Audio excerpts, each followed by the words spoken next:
Okay, we're back. This is going to be part 2. Say that again, Addison. If you're already telling them the summary, you pick the most important stuff. So isn't that, if it's important, already in the summary? You mean as far as setting and mood? Yes, but this is a deeper dive. This is, why would this particular story take place in a setting like this? What? Joust in the forest. Yeah. What is significance? Like, think about that. Why do these knights, you know, the ones who pitch a tent by the side of the road and just challenge everybody who comes by? Apparently, that's a job. Yes. I don't know when that became a job. Stop! You may not pass unless you. And they always have a dwarf. Do you know? I mean, not always, but often they have. What was England just full of midgets in the Middle Ages? I don't know. Why everyone has their own personal dwarf. But it's just very odd. But why woods? And then you could ask yourself, what are woods like? Where they can be creepy, they can be easy to ambush people. They can be, you know, what is the significance of a forest versus a plain? When you joust and accidentally kill a person, you usually have. And I feel like trees get in the way. Anyway. How? Does that make sense? Or if something happens, if something happens at the lake, like the Lady of the Lake, okay? Well, think about lakes. Think about the depths, the unknown depths. And what's significance about that? Think about, it's a hidden place where we can't go. And do you see? That's more depth than I would put in a summary. Yes? In conclusion, do we do 3 points, or do we just do conclusion? Oh, can you hold on to that just a second? Or the last one that they option that they gave you here is style or literary technique. For example, the language that is used. Dialogue, what kind of sentences. I don't foresee anybody really wanting to choose that one. I'm not going to talk about ye old modern English. Yes. So I feel like you're probably not going to choose that one. But does that make sense? So if we just like, okay, we don't want to do style and literary technique. You've still got 3 things to choose from. Character, well, you've got multiple, because you could do more than one character. 1 or 2. You could do one character and the setting and mood, one character and the theme or message. You can just do the setting and the theme. Do you see it's a grab bag? You can pick whichever one you want. Okay, now on to your question, the conclusion. So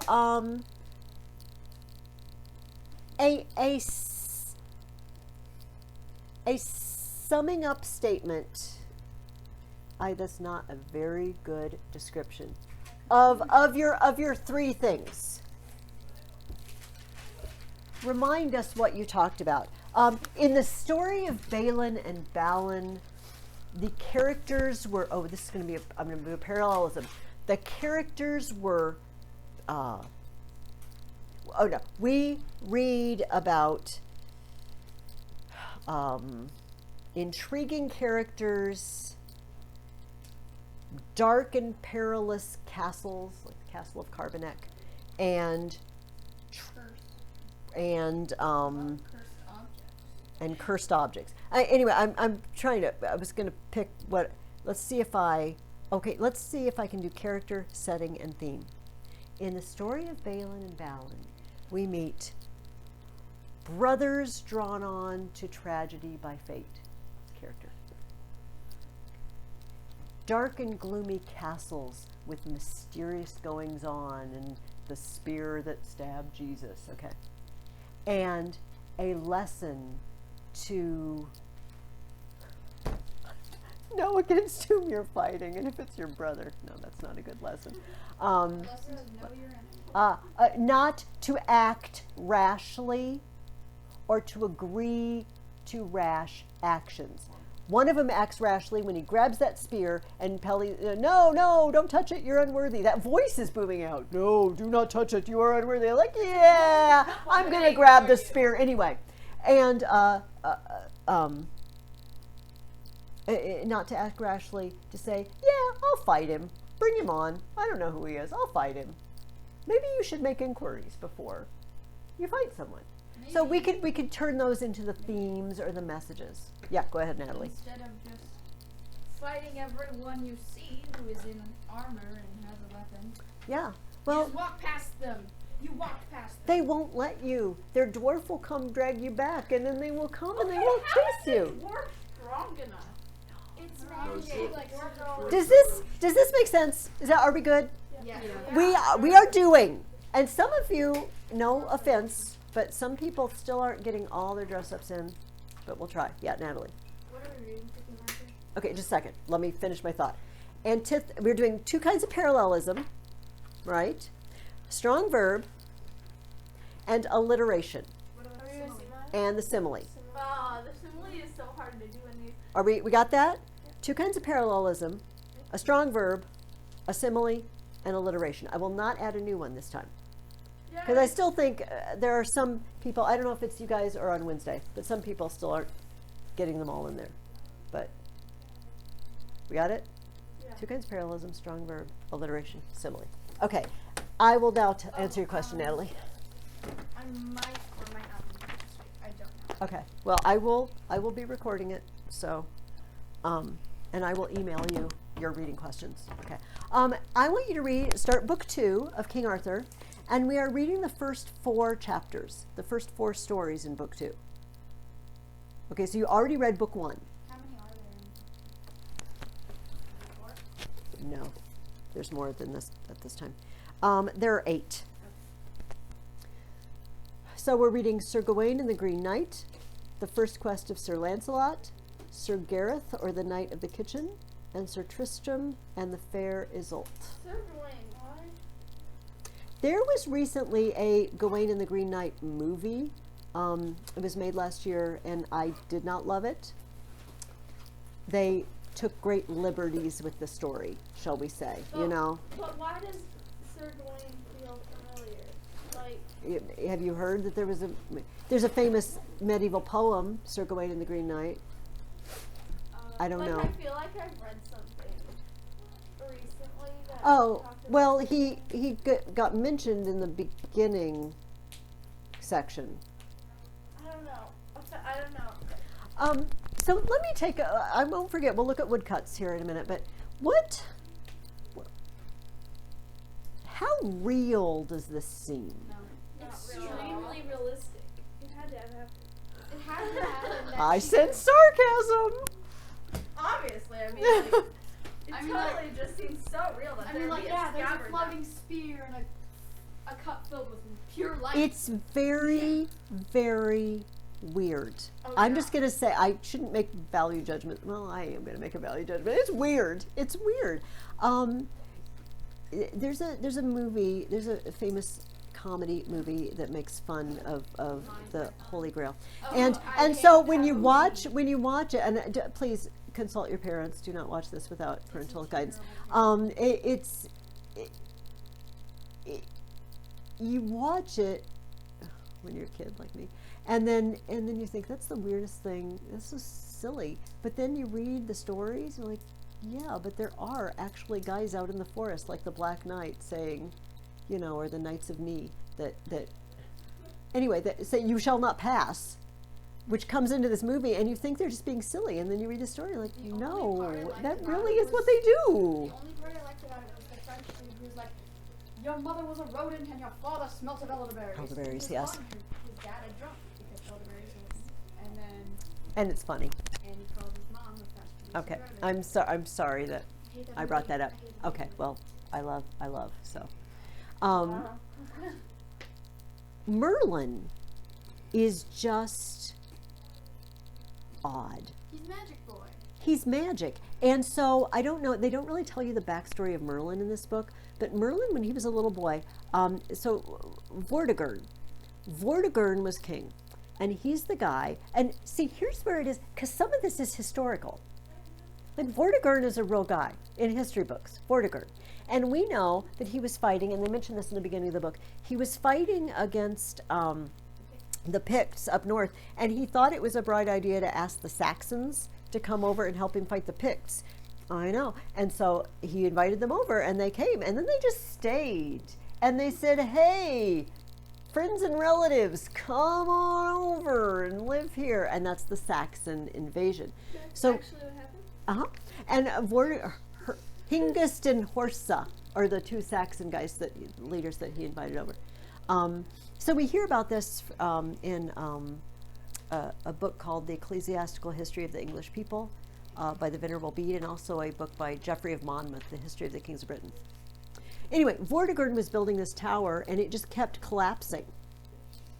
It kept, like, there were earthquakes, and it kept collapsing, and he brought his soothsayers, I don't know, or engineers, either way, to tell him, why does my fortress keep collapsing? Like, oh, there's the only one person can tell you. You need to find a boy who has no father. This reminds me of Anakin. This is like Anakin. A boy who has no father, that's like wise in the ways of the mystical world, whatever. And it's Merlin, and Merlin's a boy.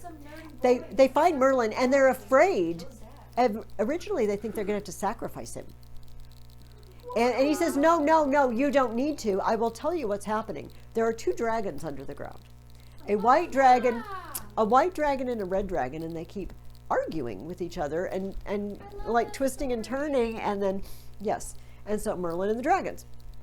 And so they I don't remember how it ends. They dig them up, they kill the dragons. Don't remember how they get rid of the dragons. Sorry. This little book I had as a kid, and it was like a tiny little retelling that had like a pop-up. Yes.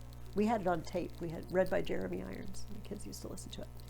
So Merlin grew up, and he was just obviously, he was Anakin Skywalker, only in the Middle Ages. And he didn't have the Force. He had some magical, mystical abilities, and nobody knew where he came from exactly. But he is, I don't want to call him the sidekick, because he's sort of the leader.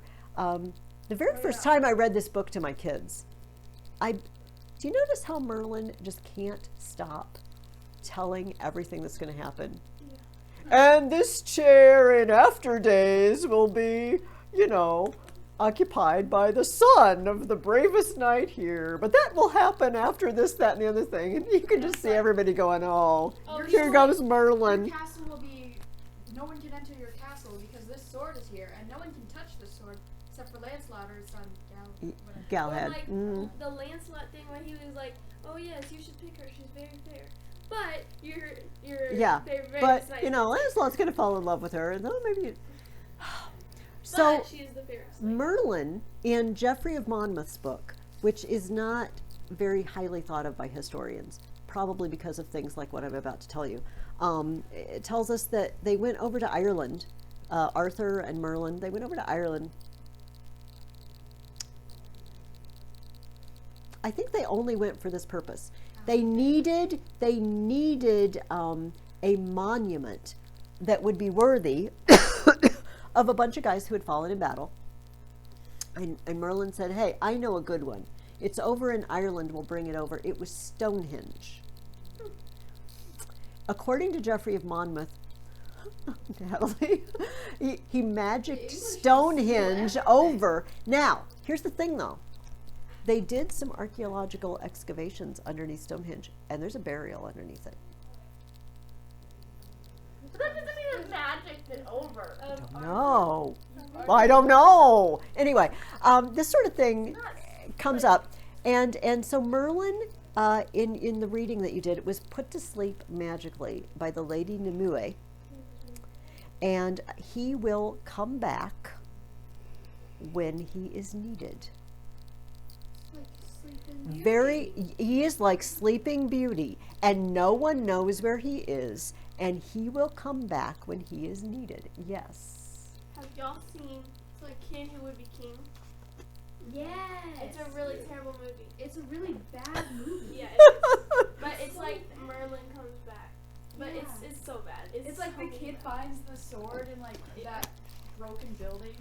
Okay, Oh, yeah. so I'm going to tell you about something else where this story comes up. And it's not really, it is a little bit of a spoiler, but it's not too bad. C.S. Lewis was in a contest with his best friend, J.R.R. Tolkien. Yeah. And they decided to both write a sci-fi story. And Tolkien never did it. He bagged it. C.S. Lewis, however, wrote 3 sci-fi stories. And they often call them the space trilogy. Out of the Silent Planet, Paralandra, and That Hideous Strength. They're really very fine books. The first two take place on other planets, which I will not disclose to you because you might want to read these books. The last one takes place on Earth, and it involves an invasion of evil. And interestingly, Merlin comes back. C.S. Lewis has Merlin come back. That evil lady. She's like, It's "Oh, very, very cool because remember, C.S. Lewis was a professor of medieval and Renaissance literature. C.S. Lewis knew all these stories like the back of his hand, and he used them. Arthur also is said to be on the Isle of Avalon. We don't know where this is somewhere in fairyland, waiting for the time to come back when England is at her greatest need.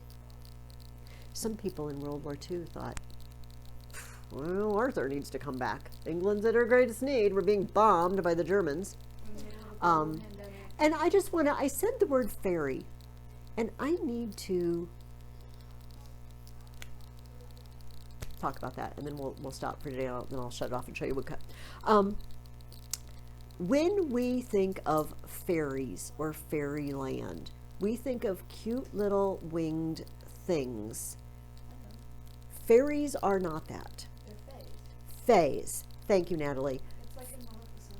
Yes, fae means otherworldly, a little bit off, not quite right, and the fairies are not entities to mess with, okay? They So steal your entire personality. they can steal your they steal your child and put a fake one there. They're like, because if they ask you a question and they word it right, they're like, "Can I have your name?" And you like give them your name. That's their name now. Yes. You don't have a name.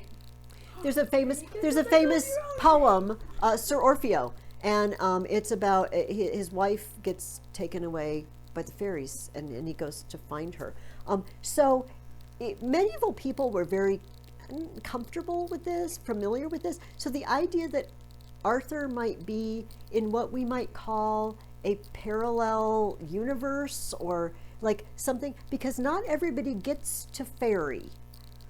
By fairy, I mean the place. Like fairies are the creatures and fairy is the place. And so there's a boundary, like it's here, but it's almost like the spiritual for us. Do you know what I mean? Like angels and demons, they exist, they're here, but they're in a dimension that we are not able to perceive them most of the time.